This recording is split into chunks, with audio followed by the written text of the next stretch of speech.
Hello and welcome to the Wealthy Mindset Podcast. I'm your host, Coach IC.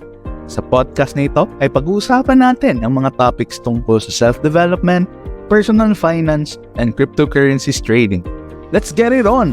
Let's roll intro!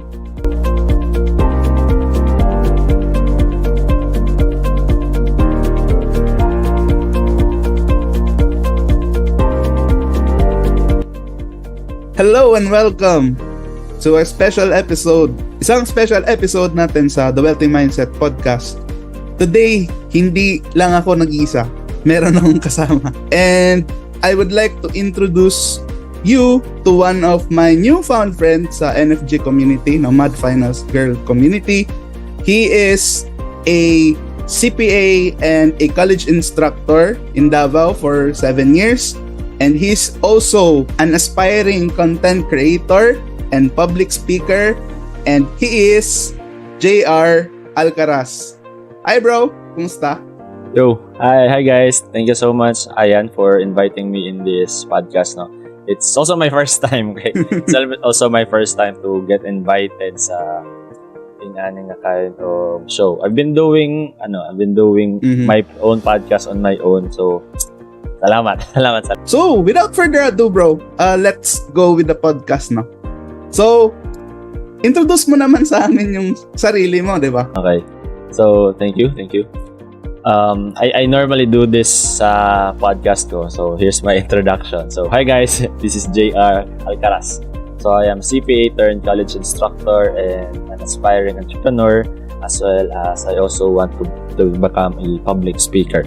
So, I've been teaching in the academe for 7 years now. So, even in spite of being a certified public accountant, unfortunately, wala po akong corporate experience. Kasi after the board exam, I went straight into teaching in the college here in Davao de Oro. I guess that's it for as an introduction.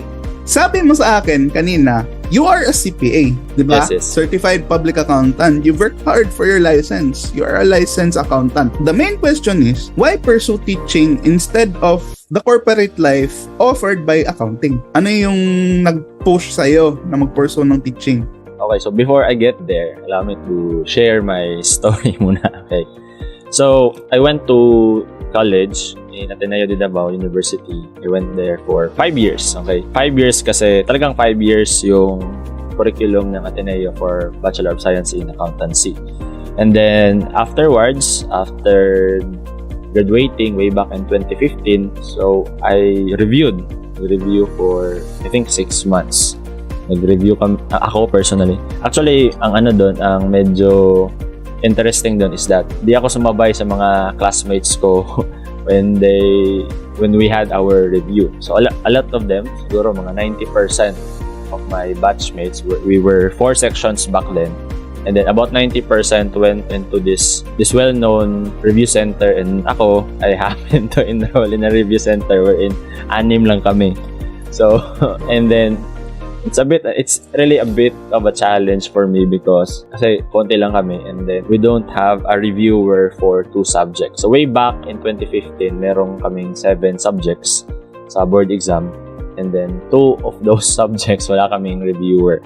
So yung solution ko for that was to borrow some of the review materials of my girlfriend who was also enrolled in the other review center together with my batchmates. So I was just reviewing those materials, and fortunate enough na I was really able to pass that board exam. And after that one, ang plano ko lang talaga kasi 5 years of 5 years of schooling and then another 6 months of reviewing. Ang plano ko lang talaga is tumambay. Gusto ko lang munang mag-relax. Just wanted to take a break from the stress. So, while tumatambay sa bahay dito sa Montevista, Davao de Oro, one of our ate in the Youth for Christ, meron kaming full-time pastoral worker before, who happens to also work in the academe wherein I'm currently employed. So, sabi niya na, "Oy, Jay, we're hiring. We're looking for a CPA that could teach accounting subjects." And then, sabi ko naman, kasi it's actually a walking distance, no? The school was actually walking distance lang from our house. So sabi ko naman, instead na tumambay, instead na maging palamunin sa bahay, so why not, for the meantime, why not teach and get some money, get some earnings. Way back 2015, we were only receiving 15,000 per month for a 24 units na teaching load. So that is around 8 sections. 8 sections. Initial plan was just teach for 6 months to a year. But for some reason, I was attached, naging attached ako sa mga students ko in the school. And personally, I really saw the need. Because before I was hired in that school, yung mga nagtuturo ng accounting for the BS, the Bachelor of Science in Entrepreneurship, were non-accountants. And, well, not to discredit them in terms of how they teach, but in terms of expertise, iba din talaga yung kaya namin i-offer that have studied solely for accounting and reviewed and then passed the board exam. So, I really saw the need. Kasi iniisip ko back then, sino na lang magtuturo sa mga students namin if I leave. I stayed, and fortunate enough, I think it was 2017 April. Okay, 2017 April, there were plantilla positions opened in the school. I applied, and again, fortunate enough na ma-hire as a temporary regular pa lang back then kasi I don't have my master's degree yet. And then in the same year, May, month of May, I also applied and was fortunate enough to receive a grant, a scholarship grant to enroll in my master's degree, master's in business administration. So, nagsunod-sunod siya. So, nagsunod-sunod yung mga blessing in relation to my current work. And siguro napasabi na lang ako sa sarili ko na siguro dito talaga ako nilalagay ng Panginoon. And fast forward, hindi lang ako nagstay for 6 months, 1 year, but I've been here for more than 7 years already. So that's the story behind bakit ako nandito. Alright. So, it started with like just a coincidence na merong hiring and then tambay ka doon, then ginab mo lang yung opportunity. So, in other words, hindi mo naman siya ginusto, 'di ba? Pero yung opportunity kasi nasa harapan mo na. Alangan naman na tatalikuran mo or tatanggihan mo yung opportunity, 'di ba? Dapat grab ka lang ng opportunity talaga.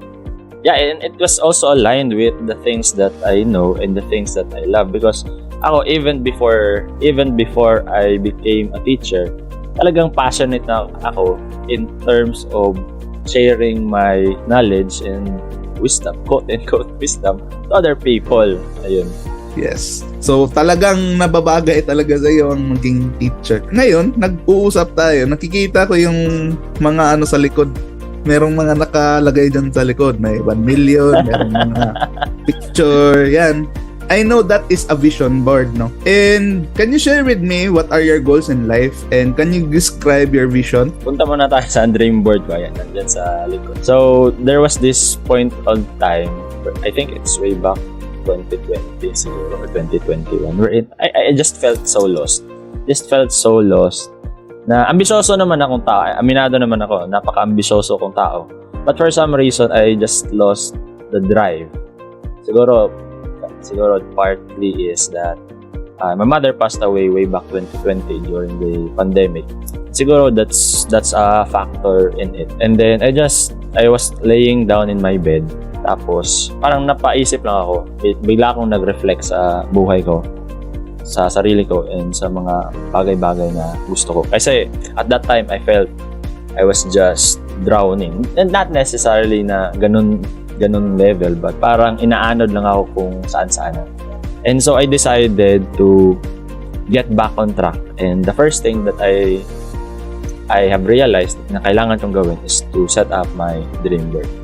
So ayun, I posted pictures nung graduate ako way back in college to remind myself in times na nahihirapan ako at sobrang down ko, na kahit papano, there were things that I was able to achieve. Nandyan din yung dream house, sasakyan, yung dream setup ko for podcasting, wherein na pwede akong magpapasok ng mga tao wherein I can interview them. I also posted the picture of Gary Vaynerchuk, one of the person that I look up in terms of public speaking, and a lot more. And also the numbers. Merong 100,000 yan, 500,000, and the 1 million. Kasi parang sinabi ko na sa sarili ko that I will become a millionaire in spite of being a teacher. So those are some of the dreams that I am looking forward. But right now, on top of those things, one of the thing na pinaprioritize ko talaga is I wanted to become a public speaker, content creator na public speaker, wherein I will be paid to talk. Yun yung sinasabi ko. I also posted those things in my reels, my crazy dream, wherein my crazy dream involves me getting up to a stage, talking to people, traveling places to places, and basically touching the lives of thousands and probably millions of people by simply talking. And of course, I get paid to do it. It all boils down to a crazy dream, right? Kasi mahirap yung hindi masyadong mataas yung pangarap mo, no? Like, ang mangyayari kasi if you don't aim high, if hindi crazy enough yung dream mo, magiging complacent ka na lang, magiging contented ka na lang sa kung anong meron ka. Now, where in fact, na each of us has their own talents and capabilities. Yung iba, nililimit nila yung self nila. What if, puro what if, anong sasabihin nila? Ano na lang sasabihin ni sir? Anong sasabihin ni mama? Anong sasabihin ni kapatid ko? Baka mag-fail ako. What if masunog yung pera ko? Ganon, di ba? And you know what? Being there in the comfort zone, it's not wrong, no? Pero ang problema dyan is magiging stagnant ka lang. And true growth, the wealthy mindset, and the growth mindset lies beyond the comfort zones talaga. And it is coupled with taking risk and of course taking massive action. So we have discussed all of your goals. Ang next na tanong naman is, ano yung drive mo? Ano yung fire? Ano yung fuel na nagda-drive doon sa sa dreams and yung mga goals mo sa vision board mo, bro? Okay. In terms of the drive, it actually started, nakakatawa I'm a little bit of embarrassed to talk about it, but one of the talagang drive, okay, if I will be really honest, at the start, yung nagsisimula pala ako, I just really wanted to become a millionaire. That's really all. I just wanted the money, okay? Wala tayong pera dito kasi way back in third year college ako, I think it was 2013 siguro, 2014, I read this book about The Rich Dad Poor Dad by Robert Kiyosaki, and it really opened up my mind in terms of the financial world and how it gave me an insight into how money works for a lot of people, for the poor, for the middle class, and for the rich. And since then, talagang sinumpa ako sa sarili ko na magiging mayaman ako. Okay, magiging mayaman ako. We're not really that rich. Okay, hindi rin naman, we're not really from a well-off family. I personally experienced a lot of times na napatanong ako sa sarili ko, bakit kami why are we not experiencing a lot of the things that my classmates experience, the new toys, travel, sasakyan, gagarang bahay, and all. And so I have my own share of di rin naman ganun ka poor, but yung medyo kawalan, scarcity, a little bit of scarcity. And siguro that's one thing din siguro that I am really looking forward na maging mayaman. Second is, which is parang recent ko lang siya na-discover and na-affirm sa sarili ko, that there are, sabi mo nga kanina, you have shared that there are people na parang kontento na lang sa mga buhay nila. It might be, it's not the life that they want, but for some reason, contented na sila. And it's saddening, no? Medyo may konting kirot sa puso ko when I hear those words, especially if it came from my students. Kasi ang babata pa lang ng mga batang to, they're nasa 18 to 23, parang ganun na age. Tapos back then, yung mga time na ganun yung age ko, sobrang passionate ako, sobrang taas ng drive ko, napaka-ambisyoso ko. And then, here are my students right now na in the same age, they just wanted to get a job and to feed their families and themselves. And basically, that's just that. Yo, what's up mga ka-wealthy? Yung ating The Wealthy Mindset Podcast community is now open. So, anong pwedeng gawin dito sa loob ng community? So, if you decided to join, more community engagements, meaning you will be able to share your insights, yung mga questions mo, or kung ano yung mga gusto mo pang matutunan sa ating mga next podcast episode. So, I would like to hear from you guys kung ano yung gusto nyong marinig or kung ano yung pa yung mga gusto nyong makita or matutunan sa ating podcast. Aside from that, we are giving out free webinars, free cheat sheets, free learning materials to further improve ourselves, our finances, and of course, our craft in trading. And of course, namimigay din po tayo dito ng mga discounts, lalo na sa mga mentorships natin. So, ano na? Lalagay ko lang yung link sa show notes natin, guys. Join na kayo sa The Wealthy Mindset Community.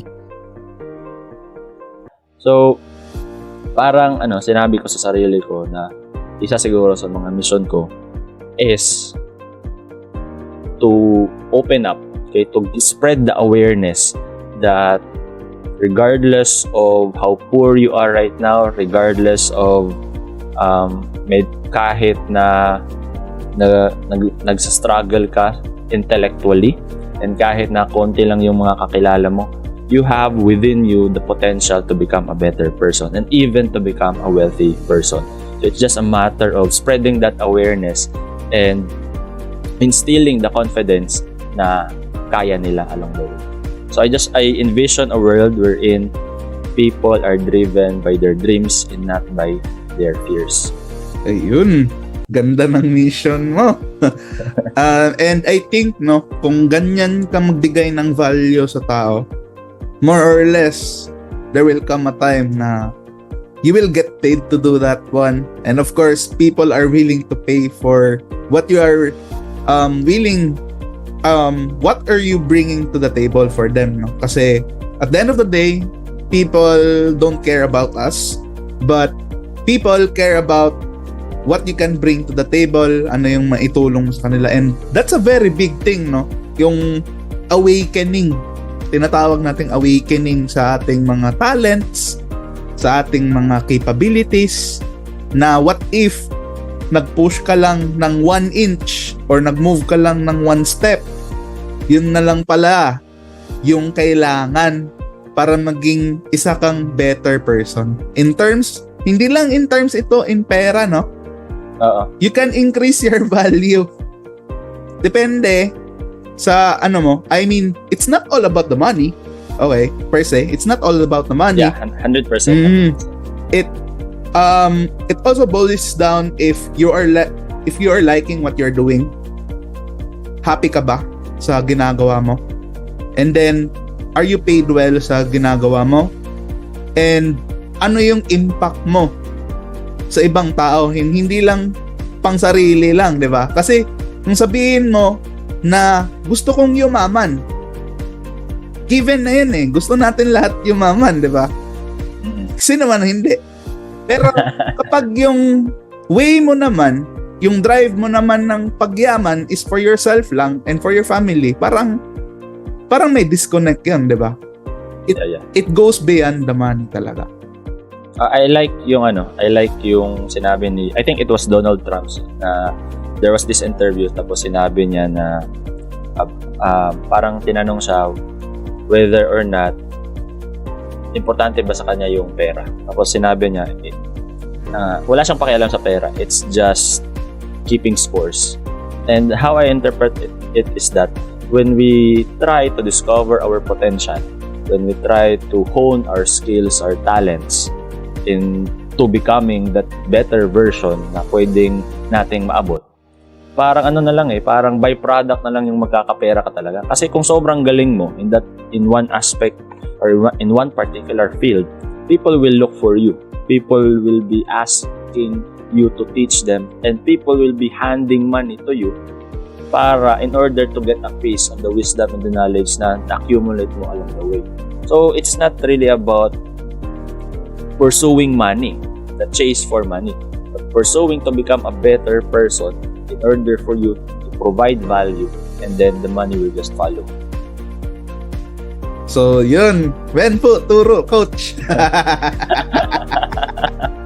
So share ko lang, no, ako din ay isang cryptocurrencies trader and mentor, and currently I have 3 students sa batch 1. So Congrats. Thank you. So this is the first time that I did this, and I can see already the impact that I can give to other people. So sabi ko, this is my calling, bro. Gets mo? This is Iba yung satisfaction na nakukuha mo when you teach and your students affirm you na, sir, marami akong natutunan. Parang sa Bisaya pa, mura kang gibayaw sa langit. Yung feeling, you're in cloud 9 in English. Yes, you're in cloud 9. Yes, that's the feeling, no? It's not all about the money. Pursue value, become a valuable person that, to sum it up, no? Become a valuable person para yung mga tao, sila na yung maghanap sa'yo, and then willing sila mapaturo sa'yo, and they will give money. Money will follow. 100%. Yun. So, tapos na tayo dun. Drive natin, sobrang tagal naman ng natin dun. Pero, these are one of the important questions, no? Bro, what are your values in life? Ayun, thank you for asking that question. Actually, kung tinanong mo ko ng question na yan a month ago, probably wala akong sagot. Wala akong sagot. Kasi kakapasok ko lang din sa NFG private community. And I think it was in course 1 or course 2. It's in course 1, tapos parang lesson 1 or 2, wherein Nicky Jurado mentioned about the core values. Kasi I've been doing content creation. I think the first video na pinost ko sa Facebook was 2018, February of 2018. So matagal na. And there was really no traction. Okay? I've been posting videos, blog posts, these random topics related to life, career studies, business, love, and finance. And basically, parang naging sari-sari store siya. Kasi depende lang sa kung ano yung maisip ko. So kung may mabasa akong maganda, may mapanood ako na video, or may na-experience ako personal na sa tingin ko is that will provide value sa mga followers ko, then I write about it or record a video about it. But then again, dumating yung point na para siyang sari-sari store. That marami siyang tinda, pero I'm not known for one particular product. Yun na yung sinabi ni Nicky about branding. And it starts with identifying our core values. So, during the workshop, may pinagawa siya sa atin, members doon. And merong selection of parang 30 values. Mamimili lang tayo ng depende kung ano yung mga applicable sa atin.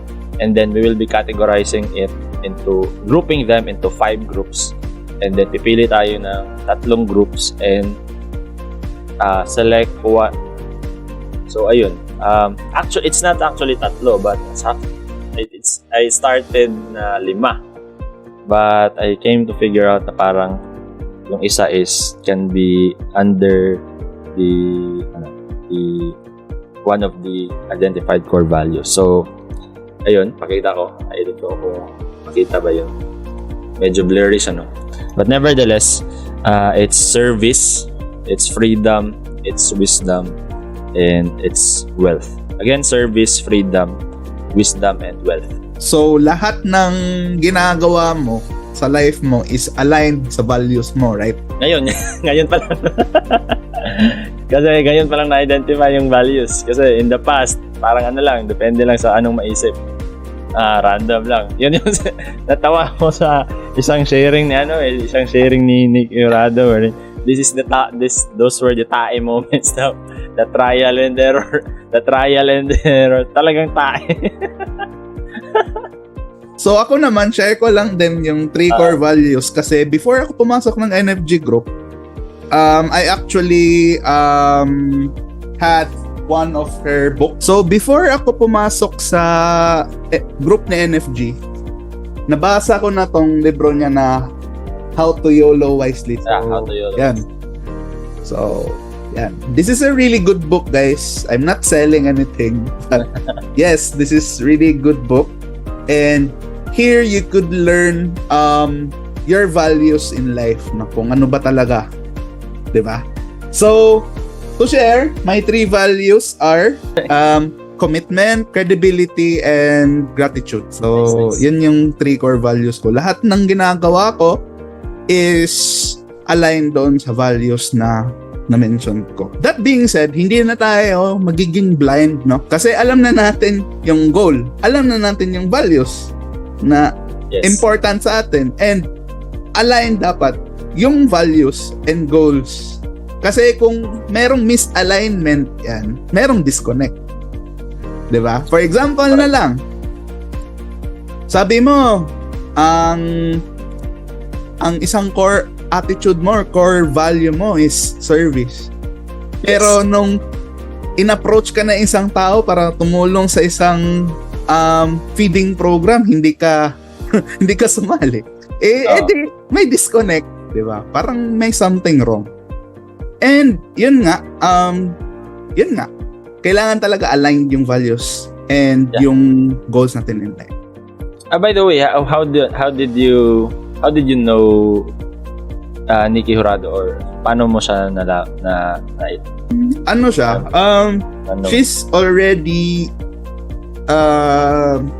parang sikat na siya na ano nun, 'di ba? Na writer. Yung mga written content niya, it's very comforting and really informative as well, no? Lalo na sa mga sa atin mga millennials, no, na nagsa-struggle sa adulting. Marami siyang tips. Maingay siya sa social media. Yun yung point, maingay siya. So, yun, sabi ko, ang nice niya. So, nag-follow ako sa kanya few years back pa. And now, syempre, gusto ko din kasi magkaroon ng mga kaibigan na same ng values, same ng goals, parang ganyan. Bale, like-minded person. So sabi ko, why not? I'm going to join this group. Tapos, I'm 1 week pa lang sa group. Pero na-feel ko na belong ako. Kasi they really engage. They really acknowledge you for who you are. Kahit anong i-share mo doon, may magre-reply talaga sa iyo and mag-a-affirm sa iyo. Yes. Yan yung mga gusto kong community, hindi toxic. So, one part of reaching your goals is to be in a community na you are valued, you are mentored, and you are acknowledged. And the funny thing about me getting into the NFG community is that sabi mo nga maingay, pero in my experience, I was not able to really read any content related to NFG. So, I think it was last year na naging sobrang ingay ko na rin sa social media when I started uploading videos sa TikTok. Sabi nung friend ko na oy bay, check mo si NFG. Similar kayo ng content. So, I don't have any idea sino yung si NFG. So, I just, I check her page, and then I read some video, I read some posts, and then watch some videos, but it did not really resonate with me. So, the time talagang na-hook ako sa kanya is that I was driving, tapos nakinig ako sa isang podcast din sa Spotify, sa Hustle Share podcast. And doon ko nalaman na she started to be engaged in business as early as 6 years old. Tapos umutang ng 60,000 by 11 years old. My fleet of taxi na by 15. And I said to myself, what the? Kuyawa. So I was amazed by the feat of this woman. And from there, ayun na, consuming the content na pinopost niya, and eventually ended up with the private community. Ayun, grabe, daming ways, no? Nang dahil lang sa podcast, bro. So it means one way of effective marketing talaga, podcast talaga, no? Yes. Kasi imagine mo, kinukonsume siya ng kahit sino. Kahit makinig ka lang habang nagdadrive, parang radyo lang. Ganon, di ba? So, really effective yung podcast natin. Ngayon, shout out to NFG community. Yeah, shout out sa inyo, guys. Sana supportahan nyo kami. That being said, I'll ask you one more question, bro. And this is very important. If money is not an issue, what would you do? Yan yung question na kinakain natin on our first day sa private. Yes. So if money is not an issue, I will still be teaching. Okay? I will still be teaching. I will still go out there, travel from place to place, meet new people, especially yung mga students and mga young adults. And again, I will spread the news, I will spread the awareness na they have within them the potential. They have within them the dreams, and as much as possible, we have to pursue them. So I will be that person to tell them na pwede, na kaya, that there is this possibility of changing their lives for the better, and also in the process becoming a better person. And of course, aside from that, bilhin ng mga gusto.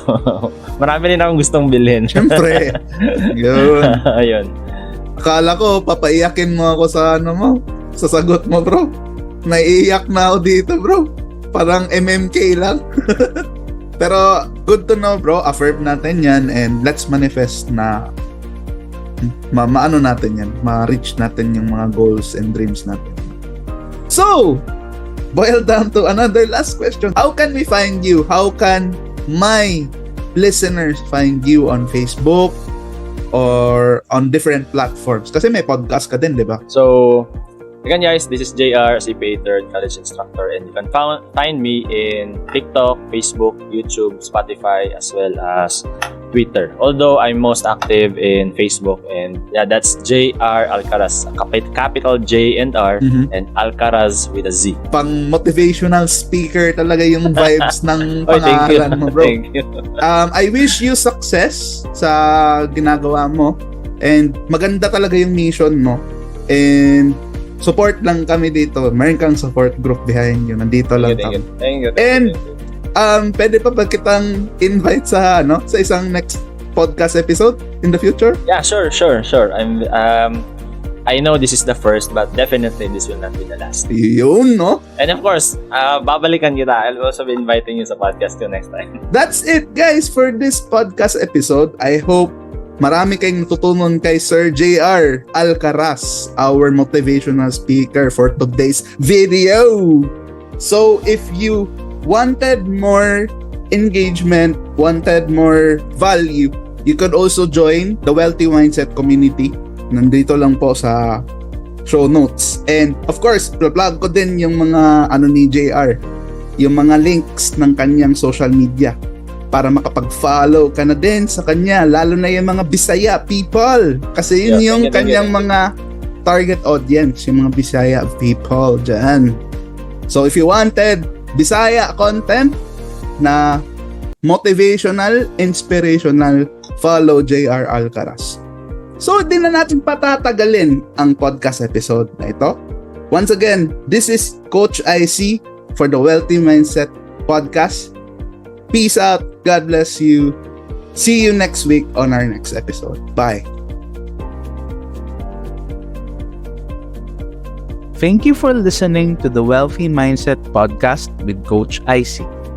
Kung marami kang natutunan at kung gusto mo pang matuto, don't forget to follow me on Facebook, Instagram, TikTok, YouTube, and Spotify. For more valuable content every single day and every single week. For inquiries about paid mentorship sa trading, free one-on-one coaching sa trading, and free financial planning sessions, please don't hesitate to send me a message. See you on the next episode, guys. Peace out.